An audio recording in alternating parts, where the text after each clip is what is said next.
Hello guys, this is Svetlana from Come Cosplay, and today I'm going to show you how I made my Zinogre armor from Monster Hunter Part 1. This costume is taking me far longer than expected, and it has nothing to do with me playing Monster Hunter World all day long.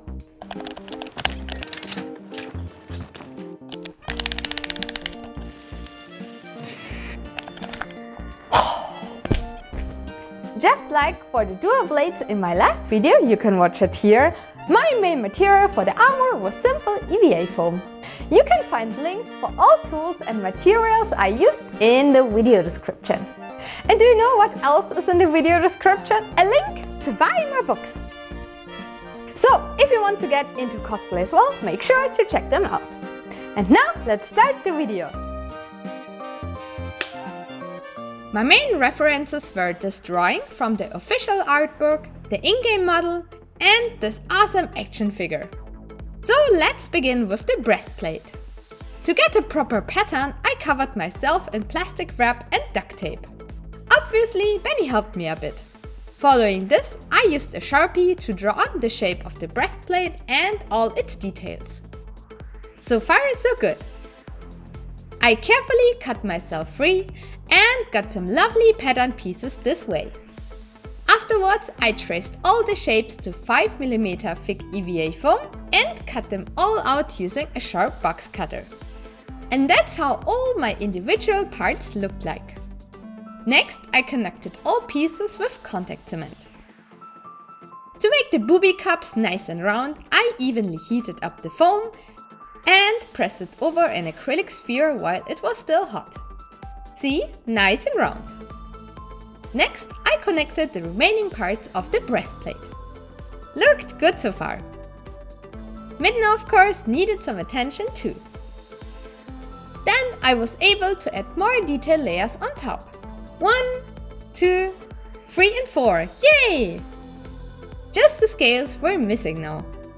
And as you might have guessed, I also wanted to light them up. So I soldered wires onto some LED strips, glued them all around the breastplate, made a circuit, typed some code for the Arduino, and the first test worked out great. Yay! Now for the top, I used a white, slightly translucent EVA foam called Plastisode 45. I drew on some scales, cut them out, brought them into shape with heat, and glued them on piece by piece. There were a lot of scales, but the result looked pretty nice. Next, I just burned some texture into the foam with my soldering iron. Okie dokie, now let's paint. Benny used Flex Bond as a primer. He applied 3 layers with a big flat brush, and after some weight, it dried out shiny but translucent. For the next step, he used airbrush colors from Vallejo. He began with spraying the scales with an ivory color and then added more and more shades on top. As you can see, it got darker and darker with every step. After he was done with the scales, he covered them in masking tape and began applying a very bright blue. Next came some more shades here and there, and this was the result. The same steps also for the back piece. Finally, he painted the metallic looking front with silver. This part also got some dry brush weathering. After getting rid of the masking tape, this is how the breastplate looked like. And here's the back. To protect his paint job, Benny then applied a matte spray varnish. For the attachment, I just made simple belts with Velcro tape at their ends. I glued them inside the armor pieces and secured the edges with more hot glue. The counterpart got directly glued onto the foam. As you can see, I added some belts at the top and the sides. I know this looks very professional, right? Like a pro! Finally, I glued a thick red cord to the front and the back. If you look at the inside, you can see the Velcro and a bunch of wires. Easy! This is how the attachment worked. Oh, just belts and Velcro. And just like that, the breastplate was done. Yay! I really like that the lights are still visible through the paint. So shiny! Next, it was Zelda's time for some tricks. Bang! Good girl! On to the shoulders. I first drew a rough pattern on paper. Looks okay. Then I traced it on foam, cut it out and glued the whole thing together.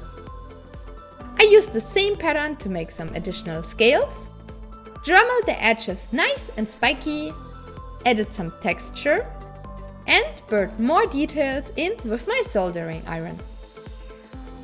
Then I attached all parts with contact cement and finally got the basic shape. Next, I wired up and glued on 3 LED strips and covered them with more white scales. A bit more texture and the right shoulder was done. The left shoulder was easier. I made a basic shape and added some textured pieces on top. Above that, I placed more elements and did a little mounting test. I don't think I need to explain the paint job again, so whoosh! Here's the painted piece.